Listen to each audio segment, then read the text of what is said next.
All right, so to be able to calculate the percent dissociation, you're going to take percent of anything as part over whole. So you'll figure out how much of the hydrogen dissociates, and then you'll divide by the molarity times 100, and that will give you the percent dissociation. So we have the molarity, but we have to figure out the basically what X is, because that'll tell you your hydrogen. So for A, I'm going to do this so y'all can see it better. So for A, we have the 1.00 molar acetic acid. So we'll do our rice table. Not rice that way. Rice this way.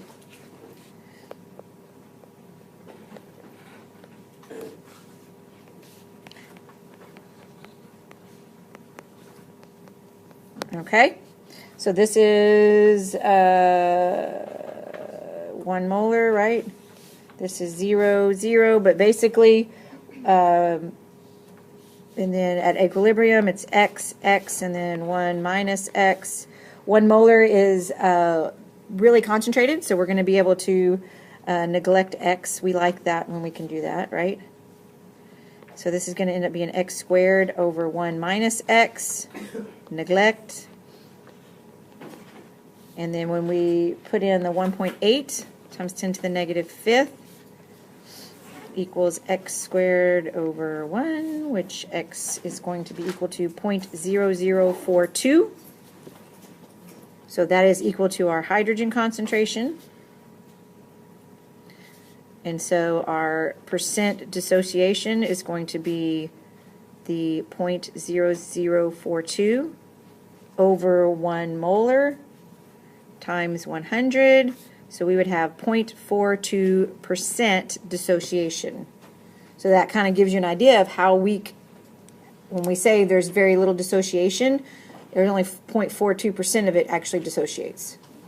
For the X, whenever you said it equals like the concentration of hydrogen, does that also equal the concentration Acetate? of the acetate? Yes, ma'am. Okay. Yeah. It's just that we don't usually care what acetate is because that's not what gives us a pH, but it is the same. Yeah, it is the same. And because when we're talking about acids and they dissociate one hydrogen at a time, we wouldn't do the whole double the concentration because we're going to, and you'll see this in a little bit, when we do a dissociation, we have to actually do separate rice tables for each hydrogen dissociating, which is fun. Okay. And now for B, same concept for B because it's still a rice table, but now I'm just going to skip the rice table, but it's going to end up being negative 5 is equal to X squared over 0.1. We assumed we neglected X, so this time X equals being 0.0013. I'm not confusing anybody by what I'm just doing right here, am I? Okay.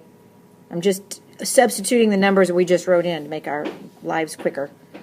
So now our percent dissociation, percent dis, is 0.0013 divided by 0.1 times 100, and you get 1.3%. So you actually get, which seems kind of strange, you actually get a higher dissociation for smaller molarities. Is that like a trend? It is a trend, yeah. So the smaller the molarity. Usually the smaller molarity will give a higher percent dissociation, which could possibly show up as a multiple choice question to kind of know that. But you could, so like if you're doing these really quickly on a multiple choice, don't bother doing out the rice table. You could go ahead and go straight to this because you know that's what it's going to come out to. On a FRQ, do the rice table because sometimes that's where some of the points, okay? Hopefully by now you've noticed that they don't ever just give you the point for like just here's the answer. They want to see the process. They want to know that you know the process, okay? But on a multiple choice, do it the quick and easy way. Yeah. And if it were like to just give you like molarity values and smallest one, would probably. Yeah. So let's say that we went to this problem and that let's just pretend like this was a multiple choice question, A or B. Which one would have a higher percent dissociation?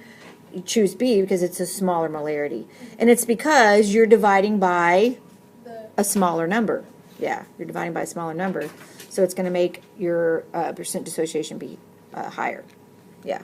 Okay, so that is how you calculate percent dissociation, not too shabby. Here's one, this one is going to give you, the next one's going to give you your percent, maybe it is because it's stuck. Stop working. Stop doing this. Oh my gosh. Hold on, I have to pause. I'm having... Okay, Mackenzie, hello. We're having technical difficulties. I think my computer just crashed. Hi, kids. Everybody say hi. Love you, kids. Hi. So the next one says calculating Ka. This is exercise 14. So we don't have our notes to follow on because the PowerPoint apparently just crashed. When we're done, I'll try turning off the computer and turning it back on and see if that works. So this one, problem 14 says lactic acid. Wait, can you record off of the Elmo? No, because it's through the Doceri program. And the Elmo is not connected to Doceri. So we have lactic acid and we have 0.1, so we have CHC3H5O3. So we're going to, 1 hydrogen dissociates. So this is 0.1 molar, 0, 0. And then minus X, plus X, plus X, just like normal. Okay? So we know that our Ka is going to be equal to 0.1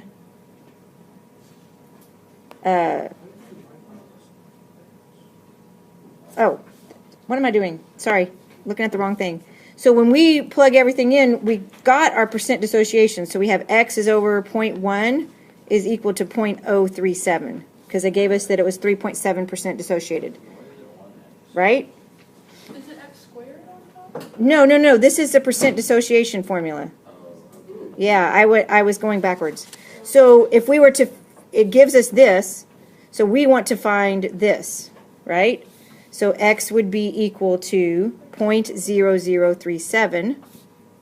So now Ka, remember, is going to be X over 0.1 for the molarity that they gave us here. And then we plug it in. 0.0037. So you don't actually, that's a 7, not a bracket. And then Ka, when you throw all that into your trusty handy-dandy calculator, should be 1.36 times 10 to the negative 4. See, simple algebra is your friend. Okay?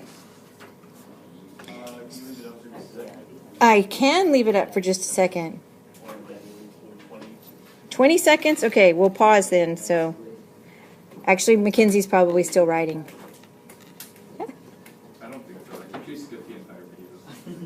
No, she wouldn't do that.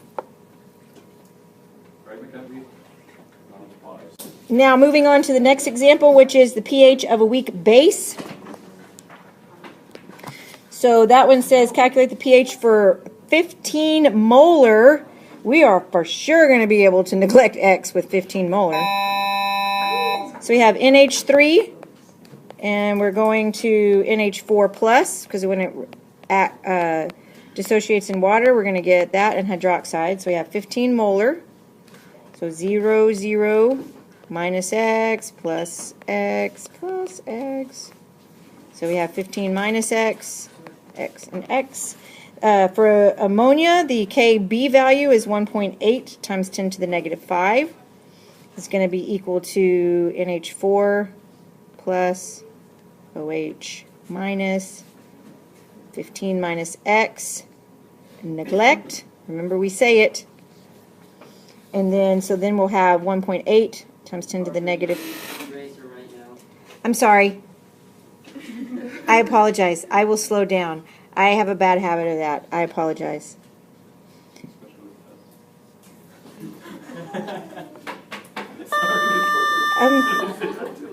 Give him my test as well. Oh, wait, no, wait, X squared over 15. So do your algebra dance, and you get X is equal to 0.0164 molar. which is equal to what concentration here?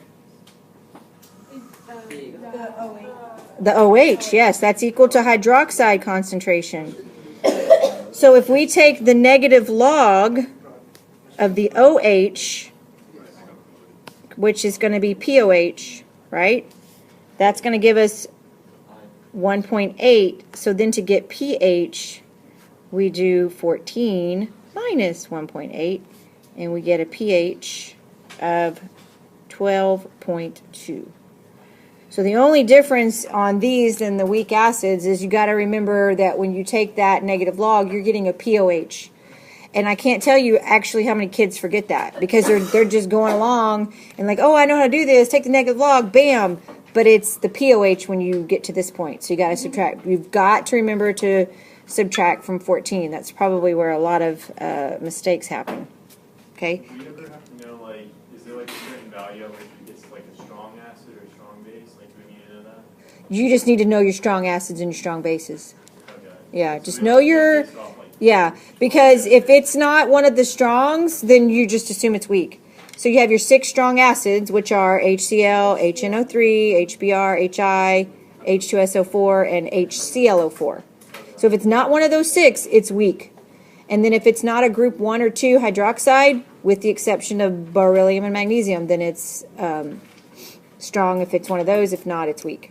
Okay? And especially if they tell you something's in a base and you don't even see a hydroxide in there, then for sure it's a weak one. Yeah. Okay? All right. So let's go on to the next one. I don't think we need to do exercise 16. Same concept. So let's go to calculating the pH of polyprotic acids. This is where I really wish you could see your notes on this slide. But if you look at that next section, it says, remember, I already told you this, that when you have polyprotic, they dissociate one hydrogen at a time. And so if you look at that example of phosphoric acid, and then look at the Ka values, you have Ka1, Ka2, Ka3, and what's happening to the exponent? No, it's actually getting smaller. Yeah, negative. It's getting exponentially a lot smaller value, okay? So usually with phosphoric acid, it's basically just the first dissociation that's going to contribute greatly to your pH, okay? And if you look at that chart, you've got arsenic acid, carbonic acid, and they give you the subsequent Kas. But look at sulfuric acid, okay? Sulfuric acid has a very large, it's the only one of the diprotic or polyprotic that's a strong acid. So, but even the Ka2 is still pretty significant. So sulfuric acid is an outlier when it comes to the diprotic, polyprotic thing. Okay? But we are going to, this one's going to take a while. Okay. So, you're going to calculate, we're on exercise 17. Okay? And we're going to calculate the pH of, there it goes again.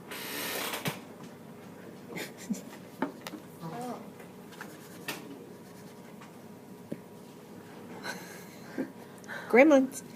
Okay. Calculate the pH of a 5 molar H3PO4 solution and the equilibrium concentrations of the species, all 4 of those. Fun. So write small. Okay, write small. Okay. So from our rice table for the first dissociation, so we have 5 molar, I'm going to skip the rice table because I think at this point you know how to do the rice table, right? Yeah. So we're going to skip that so it takes up less room. So from that we're going to have 7.5, because that's our Ka value, negative 3 is going to be equal to x squared over 5. We neglected x, okay? The minus x. So when I do my handy-dandy calculator, I'm going to get x is equal to 0.194 molar, which is equal to my hydrogen concentration.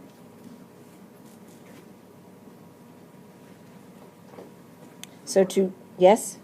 So would you, like 5 plus x or 5 minus? It should be 5 minus x, but we're neglecting it. Because it's remember, the whatever's on the reactant side gets minused, what's on the product side gets added, because since these are weak acids, the equilibrium lies in favor of the reactant, because since such little dissociates. So the equilibrium definitely relies, and you've got less than 1 for your K value, so it's also an indication that your reactants are what's favored. Okay, so because it's H3O4 and the pH is basically just going to come from that, we're going to take the negative log to get pH here. So we're going to take the negative log of 1.94. So we're going to make us a little box over here and try to keep up with what we're doing. So pH, we find out is going to be equal to 0.72. Which is still very acidic in terms of pH, even though we don't really have that much H swimming around in there. Okay, so it's wanting to know these concentrations, H3PO4, H2PO4 minus, HPO4 minus 2 or 2 minus, and then finally the PO4. So eventually we're going to have to find all of those. So let's keep track of them over here because it's fun. So I can get H3PO4 how? 5 minus X, right? So 5 minus 0.194 is 4.8. Thank you. Okay, so we have that one. So now for our next dissociation, I'm going to change colors. We have H2PO4 will dissociate to HPO4 2 minus plus a hydrogen, right? And at this point, we know that we have 0.194 minus X is going to be its concentration. This is going to be 0, and this is going to be 0.19 plus X.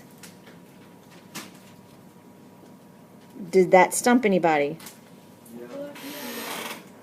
Okay. Because this 0.194 right here is coming from up here when it dissociated. So for the next dissociation, you still have that much hydrogen. Does that make sense now? So now I have to add however much I get on the second dissociation. Does that make sense? Okay. Good. I'm glad.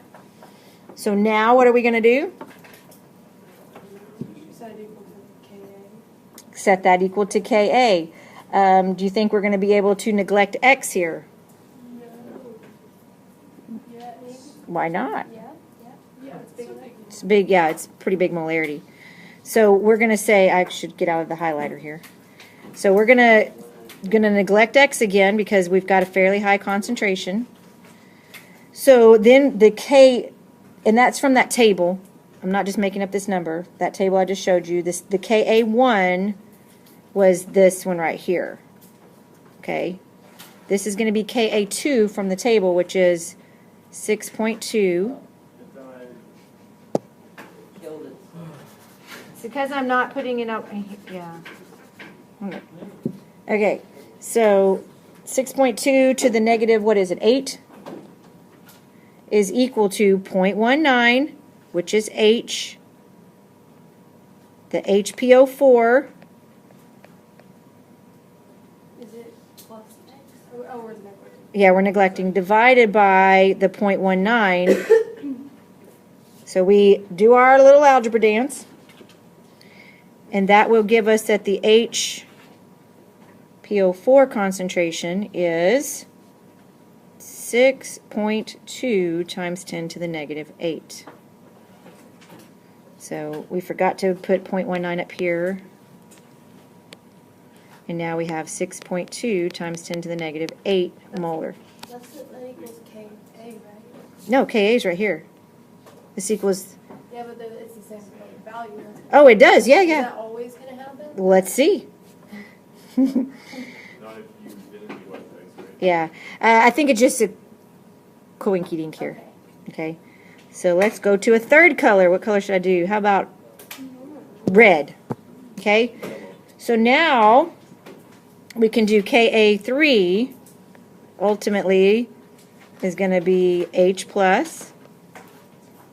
PO4 3 minus is what we're going to be looking for, and HPO4 3, no, 2 minus. Okay? So that means we can find our Ka value on the chart, which was 4.8 times 10 to the negative 13 is equal to 0.19 for my hydrogen. Because if I add this, it's not going to make a difference in the 0.19. Solving for PO4 3 minus this time, divided by the value we just found for the HPO4 6.2 times 10 to the negative 8. Where'd you get the 4.8 times 10 to the negative Ka3. There's like a chart. There's a chart. On the, like, if you look on the previous page, there's the chart that has the Ka values on it. Yeah. Okay. So now when I do my algebra dance, this is not chemistry, it's math. Is that what you're saying? So really, really small. I told you to write small. Heck, if I, as big as I write, if I could fit it all on one page. Okay, bam! I feel like that's a mic drop. Okay, next example is the H2SO4, where it says calculate the pH of 1 molar. So we have the H2SO4, right, going to HSO4 minus plus H plus. And that is a strong acid. So when it dissociates, what's it going to dissociate to? Strong acid, 100% dissociation, 1.0 molar, 1.0 molar. So if I take the pH of that,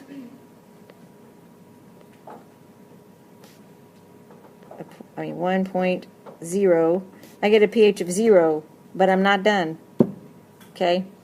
Because sulfuric acid, the second one is strong, it has a fairly high Ka value, so we need to do the second dissociation. But it would work to just do regularly, right? Or wait, yeah, you did it one table, right? Instead you would play that and everything like before, and that's, I really don't have any idea what you just said.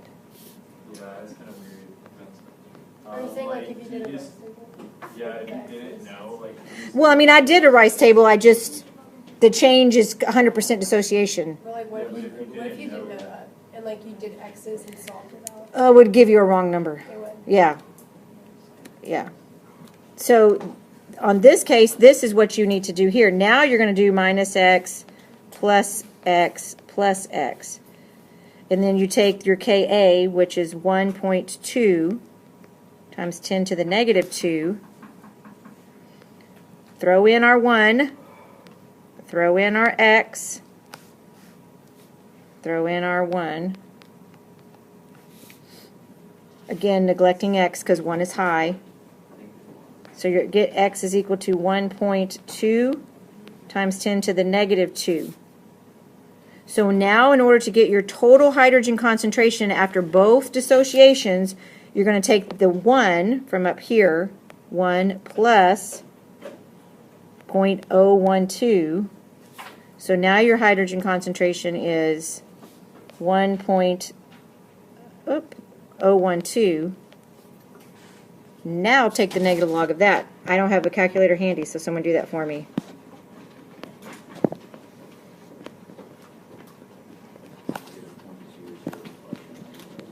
So you get what? Okay. So it's still 0. But you have to show that because it has higher. Okay. I think that means I'm going to, in order to finish the notes so that y'all can do your homework, I'm going to go to the property of salts. And I'm just going to have to walk you through this one, okay?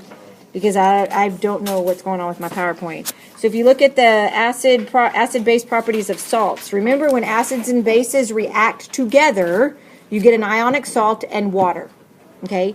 If it is a strong acid, strong base, so we say strong acid plus strong base it's going to yield neutral salt and water. They're all going to have water, neutral salt. Okay? The easiest way to do this, and you can walk through this, but the easy way to do this, and this is what you're going to do on your worksheet too, if it's a strong acid plus a weak base, what kind of salt would you expect? An acidic salt. Okay?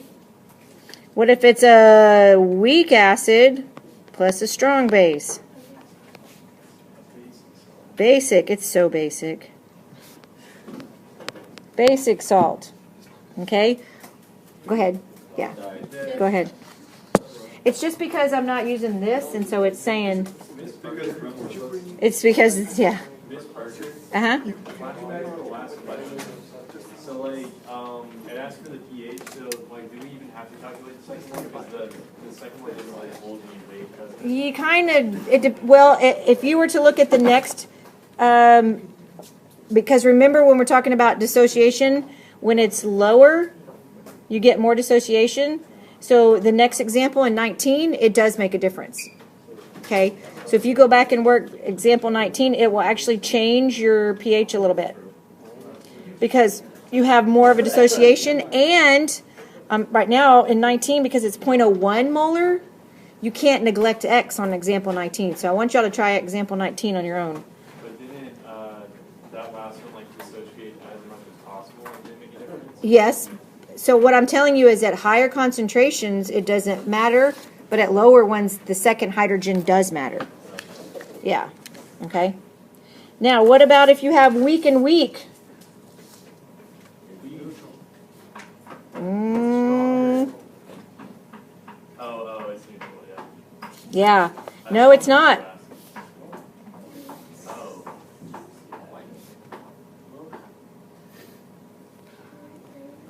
Look at your Ka value versus your Kb value. Okay? Whichever is higher will make it acidic or basic. So if Kb is higher, it would be basic. If Ka is higher, it would be acidic salt. Okay? So why does it not do that on the strong ones? Because strong, they're 100% dissociation, so it's a one-to-one. So they'd make it neutral. Yeah. So most acid-base reactions actually don't make a neutral salt. We're just used to the main, the main ones. How do you know if it's a strong base again? Group 1 and 2 hydroxides, with the exception of magnesium and beryllium. So like potassium. So calcium hydroxide, strontium hydroxide, barium hydroxide, all of your group 1 hydroxides are strong. Okay. Okay? So wait, they have to be a hydroxide with it? A hydroxide, yes. Or oxides, like a sodium oxide, because when you react sodium oxide or any metallic oxide, it becomes metallic hydroxide. Okay? So like on the worksheet, like the example, like this salt is KCl. Is that Okay, so yes, let's do a couple of examples, okay?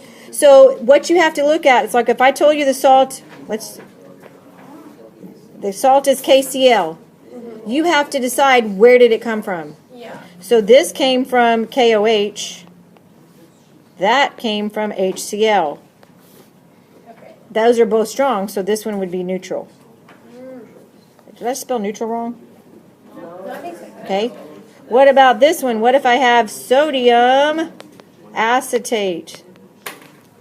Looks like it comes That's going to come from NaOH. That's going to come from acetic acid. Strong base, weak acid, basic salt. okay. See how that works? Yeah. Okay. Do you want me to do another one? Yes, this is actually helpful. Yes. Okay. Yeah. Copper nitrogen. Copper 2 or copper 1? Copper 1. I think it's It doesn't matter. Either one and we work the same. So we assume that this is coming from copper hydroxide. We assume that this is coming from HNO3. That does not look like it looks like HMO3. yeah. Okay? And that's Weak base, because copper is not a group 1 or 2.